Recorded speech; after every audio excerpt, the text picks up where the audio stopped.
అధ్యక్షులు నారాయణరావు గారు, వేదిక మీద ఉన్నటువంటి పెద్దల మిత్రులారా,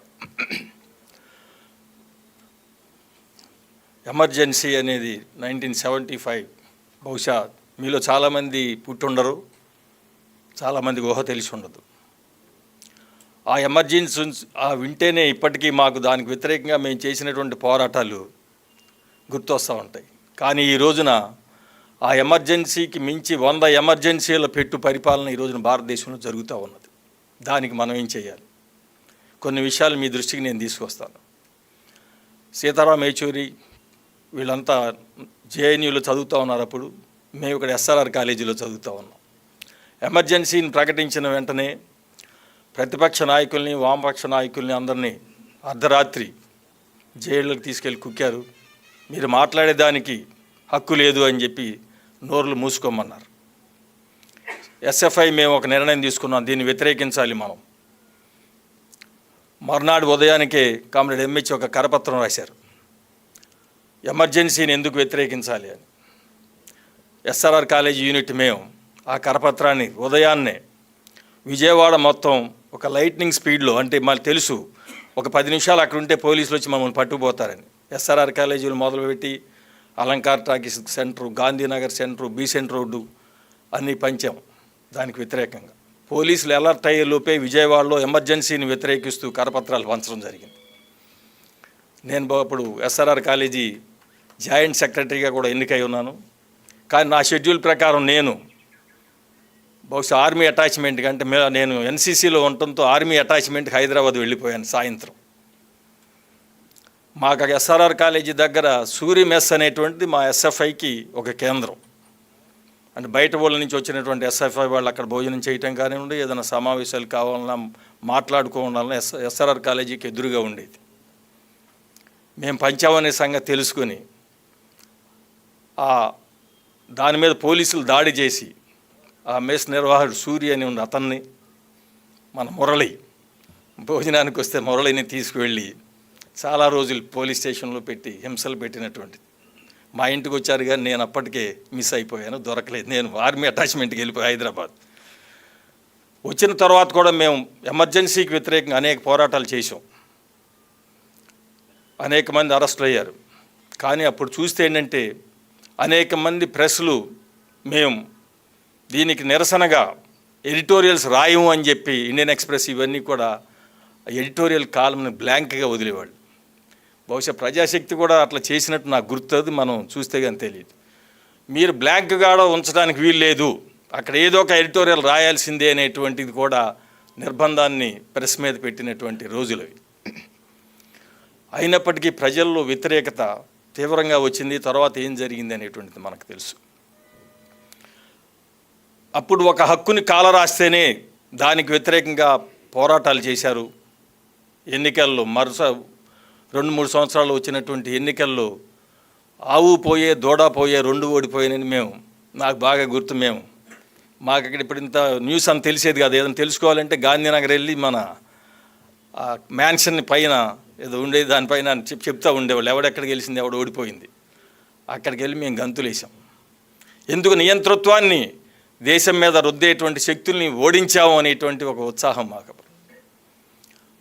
అదే సందర్భంలో పురకాయస్థాని అసలు ఎమర్జెన్సీలో పర్వీర్ పురకాయస్థాగా అరెస్ట్ చేయలేదు.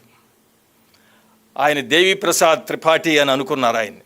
అప్పటి జేఎన్యూ ప్రెసిడెంట్ ఆయన అరెస్ట్ చేద్దామని వచ్చినటువంటి పోలీసులు పురకాయస్థాని ఆయన అనుకుని ఆయన అరెస్ట్ చేసి తీసుకువెళ్ళిపోయారు. అక్కడ ఉన్నటువంటి విద్యార్థులంతా ఏమనుకున్నారంటే మన ఎస్ఎఫ్ఐ కార్యకర్తని ఎవరో కిడ్నాప్ చేశారు అనుకున్నారు. ఆ రోజులు తీసుకెళ్ళి పోలీస్ స్టేషన్లో పెట్టారు. ఎందుకు అరెస్ట్ చేశారంటే నువ్వేనా దేవిప్రసాద్ త్రిపాఠి అని అడిగితే నేను కాదు అంటే, నువ్వు కాదు అనేది నిరూపించుకోమంటే నిరూపించుకోవడానికి ఐడెంటిటీ కార్డు ఏమున్నది? ఏమీ లేదు, లైసెన్స్ లేదు. పోనీ యూనివర్సిటీ వాళ్ళు చెప్తే వదిలేస్తారంటే వదిలేలా. కానీ వాళ్ళ తప్పు తెలుసుకున్నారు. మనం ఒక మనిషికి బదులు మరొక మనిషిని అరెస్ట్ చేసామని. కానీ వదలటానికి వాళ్ళకి అహంకారం అడ్డొచ్చింది. ఇదే వదిలికిస్తా పోతా ఉంటే ఎంతమందిని వదిలేయాల్సి వస్తుంది. అందుకని ఎందుకని అరెస్ట్ చేయాలంటే ఈయన ఎస్ఎఫ్ఐగా ఉన్నాడు, ఈ ప్రభుత్వం ఎస్ఎఫ్ఐ జేఎన్యూలో ప్రభుత్వానికి వ్యతిరేకంగా పోరాటాలు చేస్తూ ఉంది కాబట్టి ఈయన కూడా మనం జైల్లో కుక్కాలి అని ఆయన్ని ఒక మనిషి బదులు మరొక మనిషిని అరెస్ట్ చేసిన ఆయన 1 సంవత్సరం పాటు జైల్లో పెట్టడం జరిగింది. కానీ ఇప్పుడు ఆయన పురకాయస్థ కాబట్టే అరెస్ట్ చేసినటువంటి పరిస్థితి మనం గమనించాలి తేడాని. దేనికి జరుగుతూ ఉన్నది ఇదంతా? ఉపా యాక్టు 20లోనే ఈయన 116 అనేటువంటి క్రైమ్ నెంబర్ 116 అనే దాంతో ఒక క్రైమ్ రిజిస్టర్ అయింది 20లోనే ఈయన వ్యవస్థ మీద, ఆయన సాధించే న్యూస్ క్లిక్ మీద ఆయన అన్ని ప్రొటెక్షన్స్ తీసుకున్నారు న్యాయస్థానాల నుంచి. అదే కాపీ చేసి 23లో మరలా ఇంకొక క్రైమ్ రిజిస్టర్ చేసి వీళ్ళు అరెస్ట్ చేస్తారు. మనం ఈ రోజున సుప్రీంకోర్టు తీర్పును స్వాగతిస్తూ అని సంతోషపడతా ఉన్నాం. బహుశా ఈ స్వాగతించే తీర్పులు 2-3 సంవత్సరాలకు ఒకటి వస్తే మనం ఖండించాల్సినటువంటి తీర్పులు నెలకు 3 వస్తాయి. ఇప్పుడు సుప్రీంకోర్టు పరిస్థితి అట్లా ఉన్నది. ఇదే మీటింగ్లు పెట్టగలిగి ఇదే సభలో మనం నెలకు 3 పెట్టాలి ఖండిస్తూ. ఇది కూడా చాలా టెక్నికల్గా వచ్చింది. ఏ విధంగా వచ్చిందని కూడా మనం ఒకసారి పరిశీలించే ముందు ఎందుకు జరుగుతూ ఉన్నదని ఒకసారి మనం పరిశీలించినప్పుడు ఈయన చేసేటువంటి దుర్మార్గాలు ఏమిటి, ఈయన ఎందుకు ద్రోహి అయిపోయాడు, ఉపా యాక్ట్ కింద ఎందుకు అరెస్టుకు గురి అవ్వాల్సి వచ్చింది. మనందరికీ తెలుసు, న్యాయవాదులుగా కానీ మిత్రులు కానీ మన రాజ్యాంగం ఏం చెబుతూ ఉన్నది. సైంటిఫిక్ టెంపర్మెంట్ డెవలప్ చేయాలి అని చెప్పి ఆర్టికల్ 51లో క్లియర్గా చెప్తారు.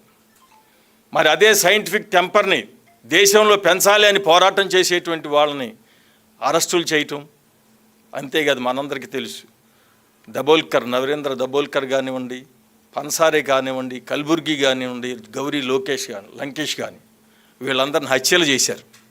ఎందుకు? వీళ్ళు చేసినటువంటి దుర్మార్గం ఏమిటి? ఒక సైంటిఫిక్ టెంపర్ని దేశంలో డెవలప్ చేయాలి, మూఢనమ్మకాలకు వ్యతిరేకంగా ఉండాలి అనేటువంటిది. మరి పురకాయస్థ కూడా అదే మార్గంలో ఉన్నారు. దబోల్కర్ ఒక చట్టాన్ని చేయమని చెప్పి మహారాష్ట్రలో ఒక ప్రయత్నం చేసి ఏంటంటే అంధవిశ్వాసాలకు వ్యతిరేకంగా ఒక చట్టాన్ని చేయాలి, ప్రజలను మోసం చేస్తూ ఉన్నారు, మూఢనమ్మకాలకి అంధవిశ్వాసాలకి లోను చేస్తూ ఉన్నారని దానికి వ్యతిరేకంగా చట్టం చేయమని చెప్తే దానికి బీజేపీ శివసేన వ్యతిరేకించింది. ఎందుకన్నారంటే ఈ చట్టం అనేటువంటిది హిందూ మతానికి వ్యతిరేకం, హిందూ సంస్కృతికి వ్యతిరేకం. కానీ దీంట్లో ఆయన రాసినటువంటి ఆ చట్టం కానీ తర్వాత పాస్ అయినటువంటి చట్టంలో ఎక్కడ ఒక మతానికి వ్యతిరేకంగా ఒక పదం లేదు, దేవుడు ఉన్నాడా లేడా అనేటువంటి ఒక పదం లేదు. కానీ మూఢనమ్మకాలకు వ్యతిరేకంగా ఉన్నది. కానీ బీజేపీ వాళ్ళు చెప్పేది ఏంటంటే మన హిందూ సంస్కృతి అంటే మూఢనమ్మకాలే మన హిందూ సంస్కృతి అనేటువంటి దుస్థితిలో వీళ్ళు ఆ చట్టాన్ని వ్యతిరేకించారు, ఆయన హత్య చేశారు. హత్య చేసిన తర్వాత కానీ ఆ శాసనసభ ఆ బిల్లును పాస్ చేయలేదు. తర్వాత కేంద్ర ప్రభుత్వం ఒప్పుకోకపోవటం, తర్వాత చట్టం కూడా అయింది అనుకోండి. మొన్న ఆయన హత్యలో చేసినటువంటి 2 జైలు యావజ్జీవ కారాగార శిక్ష వేశారు. కానీ నిజంగా ఆ 2 హత్యలో ఉన్నదంటే వాళ్ళ వెనకమాల పెద్ద కుట్ర ఉన్నది. ఆ కుట్రదారుల్ని తీసుకురావటంలోనూ, వాళ్ళని బుక్ చేయటంలోనూ, ఆ కుట్రను బయట పెట్టడంలోనూ ఇన్వెస్టిగేటింగ్ ఏజెన్సీ పూర్తిగా విఫలమైందని చెప్పి ఆ న్యాయమూర్తి స్పష్టంగా పేర్కొనడం జరిగింది. ఇదేదో కావాలని, ఇది అనుకోకుండా జరిగింది కాదు, కావాలని జరిగింది. మరి అదేవిధంగా వాళ్ళనైతే హత్య చేశారు. అదే సైన్స్ ఉద్యమం కోసం పోరాడుతున్నటువంటి పురకాయస్థాని అరెస్ట్ చేసి జైల్లో పెట్టారు. మరి సుప్రీంకోర్టు చేసింది ఏమిటి మనం ఒకసారి చూసినట్లయితే, బహుశా ఉపా యాక్ట్ అనేటువంటిది ఒక దుర్మార్గపూరితమైనటువంటి చట్టం. ఈ చట్టాన్ని రద్దు చేయాలని చెప్పి మనం ఆల్ ఇండియా లాయర్స్ యూనియన్గా అనేక సందర్భాల్లో మనం డిమాండ్ చేయడం జరిగింది. ఇది ఎంత దుర్మార్గమైనటువంటి యాక్ట్ అన్నట్లయితే, ఒకసారి అరెస్ట్ అయితే బెయిలు రాని పరిస్థితి ఆ చట్టంలోనే పేర్కొన్నారు. కోర్టులు కూడా ఇవ్వడానికి వీల్లేదు. కోర్టులు ఎప్పుడు ఇవ్వాలంటే ఈయన నేరస్తుడు కాదు అని కనుక నిరూపించగలిగిన పరిస్థితి ఉంటేనే బెయిల్ ఇవ్వాలనేటువంటి ఒక సెక్షన్ ఉన్నది దాంట్లో. మనకున్నటువంటి క్రిమినల్ జ్యూరిస్ప్రుడెన్స్ ఏంటి ఇప్పటి వరకు ఉన్నది? ఎవరి మీద నేరారోపణ చేస్తారో అది రుజువు చేయాల్సినటువంటి బాధ్యత ప్రాసిక్యూషన్ మీద ఉంటుంది. మనం ఎవరైతే నేరారోపణకు గురవుతున్నారో వాళ్ళు there entitle to keep silence అని. కానీ ఇవన్నీ మారిపోయినాయి. ఇప్పుడు బెయిల్ స్టేజ్లోనే నేను నేరం చేయలేదని నువ్వు నిరూపించుకుంటేనే నీకు బెయిల్ వస్తుంది అంతే. ఇక దానికి బెయిల్ వచ్చేటువంటి పరిస్థితి ఏమున్నది? మన రాష్ట్రంలో కూడా అనేక మందిని ఉపా యాక్ట్ కింద అరెస్ట్ చేసినప్పుడు మేము కొంత ప్రయత్నం చేసి కొంతమందిని 6 నెలలకు బయటికి తీసుకొచ్చాం. ఏదో ఒక నేషనల్ సమావేశంలో నేను మాట్లాడితే 6 నెలలు నేను తీసుకొచ్చాము, ఇంత కష్టపడాల్సి వచ్చింది, 6 నెలలు పట్టిందని నేను చెప్తే మిగతా వక్తలే ఉన్నారు, మీరు చాలా అదృష్టవంతులు, 6 నెలల్లో తీసుకొచ్చారు, మేము 4 సంవత్సరాలు 5 సంవత్సరాలు 10 సంవత్సరాలకు కూడా తీసుకురాలేకపోతున్నాం, జైలులో మగ్గుతున్నారు మా క్లయింట్స్ అని చెప్పడం జరిగింది. ఒకసారి మనం కనుక నెట్లోకి చూస్తే బాధితులకి మనం ఎంత దుర్మార్గమైనటువంటి పరిస్థితులు ఉన్నాయంటే బెయిల్ రాదు వాళ్ళకి, 5 సంవత్సరాలు 10 సంవత్సరాలు జైల్లో ఉంటారు. చివరికి ఏంటంటే న్యాయస్థానాలు ఛార్జెస్ ఫ్రేమ్ చేయడానికి కూడా సరైన మెటీరియల్ లేదని డిశ్చార్జ్ చేసినటువంటి అనేక ఘటనలు మనం చూస్తూ ఉన్నాం. ఢిల్లీలో కూడా ఈ మధ్య నలుగురిని 10 సంవత్సరాల తర్వాత మెటీరియల్ లేదు ఛార్జెస్ ఫ్రేమ్ చేయడానికని డిశ్చార్జ్ చేయడం జరిగింది. అస్సాంలో అఖిల్ గొగాయ్ అనేటువంటి ఎమ్మెల్యేగా ఆయన 4-5 సంవత్సరాలు జైల్లో ఉన్నాడు ఉపాయాక్తులు. తర్వాత ఆయన మీద మెటీరియల్ లేదు ఛార్జెస్ ఫ్రేమ్ చేయడానికని డిశ్చార్జ్ చేయడం జరిగింది. బెంగళూరులో ఒక ఆయన అయితే 12 సంవత్సరాలు జైల్లో ఉన్నాడు, తర్వాత మెటీరియల్ లేదు అని డిశ్చార్జ్ చేసినటువంటి పరిస్థితి. మరి ఈ దుర్మార్గపూరితమైనటువంటి చట్టం ఇది రాజ్యాంగబద్ధమేనని చెప్పి సుప్రీంకోర్టు చెప్పింది. అంతేకాదు మనకున్నటువంటి క్రిమినల్ జ్యూరిస్ప్రుడెన్స్లో bail is rule, jail is exceptional. కానీ ఉపాయాక్ట్ దగ్గరికి వచ్చేసరికి సుప్రీంకోర్టు ఏం చెప్పారంటే bail is exceptional, jail is rule అని చెప్పినటువంటి ఘటన తెరగవిసిపెట్టి చెప్పారు. మరి సుప్రీంకోర్టు ఈ ఉపాయాక్ట్ ఈ విధంగా భారతదేశంలో దుర్వినియోగం అవుతూ ఉన్నది. అనేక మంది విక్టిమ్స్ అవుతూ ఉన్నారు.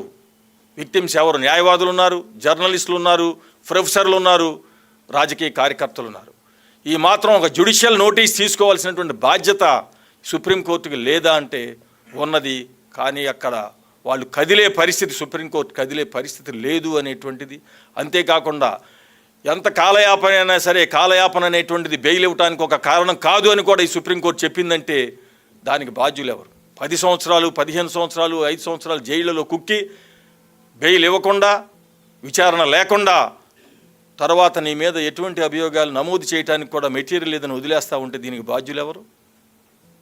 కానీ కేసు తేలే వరకే జైల్లోనే అట్టి పెట్టమని చెప్పేటువంటి సుప్రీంకోర్టు ఏ హక్కుల్ని, ప్రజల హక్కుల్ని రక్షిస్తూ ఉన్నదని చెప్పి మనం ప్రశ్నించాల్సినటువంటి అవసరం ఉన్నది. ఈ రాజ్యాంగం చెప్పినటువంటి పౌర హక్కులను రక్షించడంలో మీరు సుప్రీంకోర్టు ఛాంపియన్గా ఉన్నదా అంటే లేదు అనేటువంటి పరిస్థితి మనకు కనపడతా ఉంది. 1-2 తీర్పులు అప్పుడప్పుడు మన ఎలక్షన్ బాండ్స్ తీర్పు చెప్పారు. చెప్పిన తర్వాత ఒక 600 మంది న్యాయవాదులు చీఫ్ జస్టిస్కి ఉత్తరం రాశారు.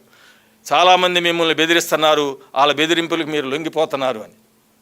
నిజమే, వీళ్ళు బెదిరింపులు వేరే వాళ్ళు బెదిరిస్తున్నారు, వీళ్ళ బెదిరింపులకు లొంగుతున్నారు అనేటువంటి మనకు తెలుసు. కానీ ఆ 600 మంది ఎవరా అని నేను చూశాను. న్యాయమూర్తులు కూడా ఉన్నారన్నారు. బహుశా ఆ న్యాయమూర్తుల పేరు నేనే చాలామంది వినలేదు ఎప్పుడు. ఎందుకంటే సమాజం కోసం ఎటువంటి తీర్పులు చెప్పినట్టు న్యాయమూర్తులు కాదు వాళ్ళు. మరి ఇటువంటి పరిస్థితుల్లో సుప్రీంకోర్టు భవిష్యత్తు ఎలా ఉంటా ఉంది అని చూసినప్పుడు మనం సుప్రీంకోర్టులో కూడా ఏ విధమైన వ్యక్తులు న్యాయమూర్తులుగా అవుతున్నారు, ఎవరితో సర్దుబాటు చేసుకుని వీళ్ళంతా న్యాయమూర్తులుగా అవుతున్నారు, కొలీజియం ఏం చేస్తూ ఉన్నది అనేటువంటి కొన్ని విషయాలు మనం పరిశీలించినప్పుడు కేంద్ర ప్రభుత్వం ఎవరైతే ఇష్టపడుతుందో అటువంటి వాళ్ళే న్యాయమూర్తులుగా అయ్యేదానికి ఈ కొలీజియం కేంద్ర ప్రభుత్వం సర్దుబాటు చేసుకుంటుంది అనేటువంటి మనకు అర్థమవుతూ ఉన్నది. మరి ఖురేషి పేరునే ఉంటారు మీరంతా. ఆయన సుప్రీంకోర్టు న్యాయమూర్తి కావలసినటువంటి వాడు. ఎందుకు కాలేదు? అమిత్ షాని సిబిఐకి రిమాండ్కి ఇచ్చాడు, ఆయన కస్టడీకి ఇచ్చాడు. నన్ను కస్టడీకి ఇస్తాడా ఈయనని సుప్రీంకోర్టుకి కావాల్సింది ఆయన కాల. మురళీధరన్ సుప్రీంకోర్టు జడ్జి కావాల్సినటువంటి వాడు. ఢిల్లీలో వీళ్ళు చేసినటువంటి దుర్మార్గాల మీద ఆయన ఢిల్లీ హైకోర్టు జడ్జిగా చీఫ్ జస్టిస్గా ఉన్నప్పుడు, జడ్జిగా ఉన్నప్పుడు కొన్ని కామెంట్స్ చేయటం, కొంతమందిని కోర్టుకు పిలవడంతో ఆయన అవటానికి వీలు లేదు అన్నారు. ఖురేషీది పేరుంటేనే నేను సంతకం చేస్తాను కొలీజియంలో, లేదా నేను యాక్సెప్ట్ చేయను అని చెప్పి నారిమన్ అడ్డం పడితే కొన్ని సంవత్సరాల పాటు సుప్రీంకోర్టు న్యాయమూర్తులను అపాయింట్మెంట్లు ఆగిపోయినటువంటి పరిస్థితి మనం గమనించాం. ఆయన రిటైర్ అయిన తర్వాత 100 మంది 150 మందిని మన రాష్ట్రం ఆయన చీఫ్ జస్టిస్గా ఉండగా కేంద్ర ప్రభుత్వంతో సర్దుబాటు చేసుకొని ఖురేషీని తీసేసి మిగతా వాళ్ళని న్యాయమూర్తులను చేశారు. అదే కాదు, మనకి త్వరలోనే ఒక ఆయన భారత ప్రధాన న్యాయమూర్తి కాబోతా ఉన్నాడు. ఆయన జడ్జిగా ఉన్నప్పుడు ఒక తీర్పులో, ఒక అవినీతికి సంబంధించినటువంటి తీర్పులో ఒక ముద్దాయి అప్పీల్ని డిస్మిస్ చేస్తూ కొన్ని కామెంట్స్ పాస్ చేశాడు. ఆయన ఏం పాస్ చేశాడంటే, భారతదేశం ఇంత అధోగతి పాలవటానికి రిజర్వేషన్ల వ్యవస్థే కారణం అని చెప్పి ఆయన కామెంట్ చేశాడు. అసలు కామెంట్ చేయాల్సినటువంటి అవసరం కానీ, రిజర్వేషన్ల గురించి సంబంధించినటువంటి విషయం కానీ ఆ తీర్పులో చర్చ కాదు. ఆయన కామెంట్ చేశాడు. ఆయన సుప్రీంకోర్టు జడ్జి అయ్యాడు. అందరూ అల్లరి చేస్తే బహుశా ఆ కామెంట్ని విత్డ్రా చేసుకున్నాడు. తర్వాత అయినప్పటికీ తీర్పులో రాశాడు. తర్వాత ఆయన ఏంటంటే సుప్రీంకోర్టు జడ్జి త్వరగానే అయిపోయాడు, రేపు చీఫ్ జస్టిస్ ఆఫ్ ఇండియా అవుతాడు, దాదాపు 1 సంవత్సరంన్నర చీఫ్ జస్టిస్ ఆఫ్ ఇండియాగా ఉంటాడు ఆయన. మోడీ గారు కూడా మళ్ళీ వస్తే నేను బహుశా రిజర్వేషన్ రద్దు చేసే ఆలోచనలు కూడా ఉందని చెప్తా ఉన్నారు. మరి ఈ పరిస్థితుల్లో సుప్రీంకోర్టు ఈ తీర్పు కూడా ఎందుకు వచ్చిందని మనం ఒకసారి గమనిస్తే దానికి జస్టిస్ గవాయ్ అని ఆయన సీనియర్ జడ్జి తీర్పు చెప్పింది. ఈ గవాయ్ ఒకసారి చూసుకుంటే 2010లో మనకు చీఫ్ జస్టిస్గా చేసినటువంటి బాలకృష్ణన్ రిటైర్ అయ్యాడు. ఆయన దళిత సామాజిక వర్గానికి చెందినటువంటి వాడు. ఆయన రిటైర్ అయిన తర్వాత సుప్రీంకోర్టులో దళిత నుంచి ఏ ఒక్కళ్ళు జడ్జిగా 2019 వరకు, అంటే సుమారు 10 సంవత్సరాల పాటు ఏ ఒక్కడు దళితుడు సుప్రీంకోర్టులో జడ్జిగా లేరు. సామాజిక న్యాయం లేదు, పాడు లేదు. అప్పుడున్నటువంటి కొలీజియం ఒక దశాబ్దం కాలం పాటు సుప్రీంకోర్టులో దళితుడు న్యాయమూర్తిగా లేకపోవడం ఏంటని చూస్తే గవాయ్ అప్పుడు మహారాష్ట్రలో జడ్జిగా 7వ స్థానంలో ఉన్నాడు. ఆయన్ని రికమెండ్ చేయటం, ఆయన అవ్వటం జరిగింది. ఆయన బ్యాక్గ్రౌండ్ కనుక ఒకసారి మనం పరిశీలించినట్లయితే ఆయన మురికివాడల్లో పుట్టి పెరిగి మున్సిపల్ స్కూల్లో చదువుకొని పైకి వచ్చి జడ్జి అయినటువంటి వాడు. ఆయన జడ్జి అయిన తర్వాత అనేక కార్మికులకి అనుకూలమైనటువంటి తీర్పులు అనేకం చెప్పటం, అదేవిధంగా మురికివాడల్లో నివసించేటువంటి ప్రజలకు అనుకూలమైనటువంటి తీర్పులు చెప్పటం. అక్కడ ప్రెస్ అయితే ఈయన చెప్పినటువంటి తీర్పుల వల్ల చాలామంది కార్మికులకు ముందే దీపావళి వచ్చింది అనేటువంటిది కూడా అనేక సందర్భాల్లో మహారాష్ట్రలో ప్రెస్ కవర్ చేయటం జరిగింది.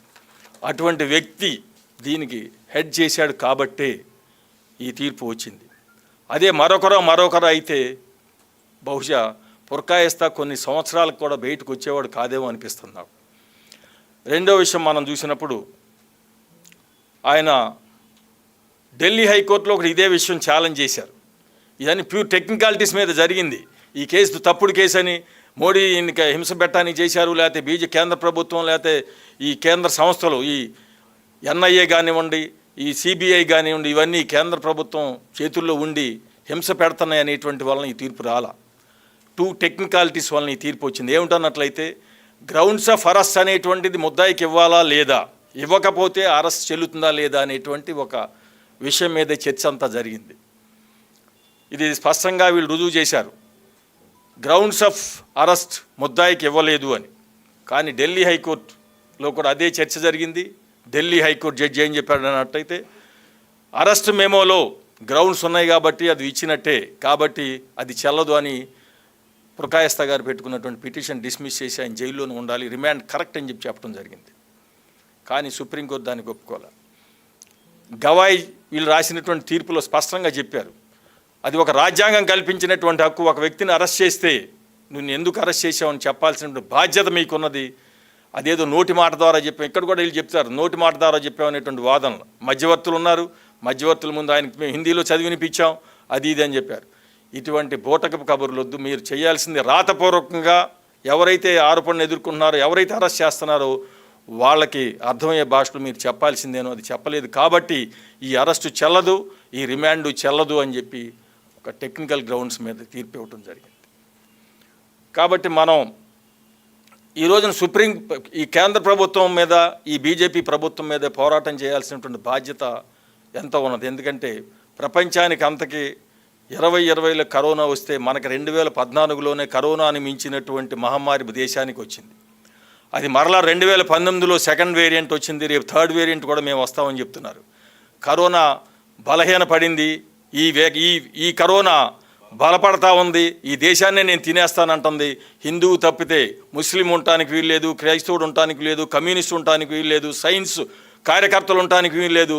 మాలాగా నమ్మే మూఢ నమ్మకాలు ఎవడైతే నమ్ముతాడో, మూఢత్వాన్ని ఎవడైతే నమ్ముతాడో వాడికి తప్పితే ఈ దేశంలో మరొకటికి చోటు లేదు అనేటువంటి ఈ వ్యాప్తిని చెందేదాన్ని పెంపొందించేదానికోసం ప్రయత్నం చేస్తూ ఉన్నారు. దీనికి వ్యతిరేకంగా మనం పోరాడాలి. ఇందాక కూడా చెప్పారు, వ్యవస్థలను ఏ విధంగా నాశనం చేస్తూ ఉన్నారని. ఆఖరికి న్యాయ వ్యవస్థని కూడా నాశనం చేసేటువంటి పరిస్థితిని ఈరోజు మనం గమనిస్తూ ఉన్నాం. మరి రాజ్యాంగాన్ని, పౌర హక్కుల్ని కాపాడాల్సినటువంటి న్యాయ వ్యవస్థ అది కూడా ఇటువంటి ప్రభుత్వాలతో సర్దుబాటు చేసుకుంటే, పౌర సమాజంగా మనం ఊరుకుంటే దానివల్ల ఫలితం లేదు. న్యాయమూర్తులు కూడా వాళ్ళంతా ఆలోచించి వ్యక్తికి చెప్తారనుకోవద్దు. మనం సమాజం నుంచి, పౌర సమాజం నుంచి మనం కూడా వాళ్ళ మీద తప్పనిసరిగా సరిగ్గా ఆలోచించండి, రాజ్యాంగం ప్రకారం ఆలోచించండి, తప్పితే మీ యొక్క వ్యక్తిగత భవిష్యత్తులు కాదు అనేటువంటి ఒక భయాన్ని మనం సృష్టించాల్సిన బాధ్యత పౌర సమాజం మీద ఉన్నది. అప్పుడే మనం ఈ భారతదేశ కనీసం ప్రజాస్వామ్యాన్ని, ఈ రాజ్యాంగం ఇచ్చినటువంటి హక్కుల్ని కాపాడగలుగుతామని చెప్పి ఆల్ ఇండియా లాయర్స్ యూనియన్ దానికి కట్టుబడి ఉన్నదని, ఎన్ని ఇబ్బందులు వచ్చినా సరే మేము దాన్ని నిలబడతామని, మనందరం నిలబడి కలిసికట్టుగా ప్రయాణం చేస్తూ మనం అనుకున్న సాధిస్తామని చెప్తూ మీ అందరికీ ధన్యవాదాలు చెప్తూ సెలవు తీసుకుంటాం.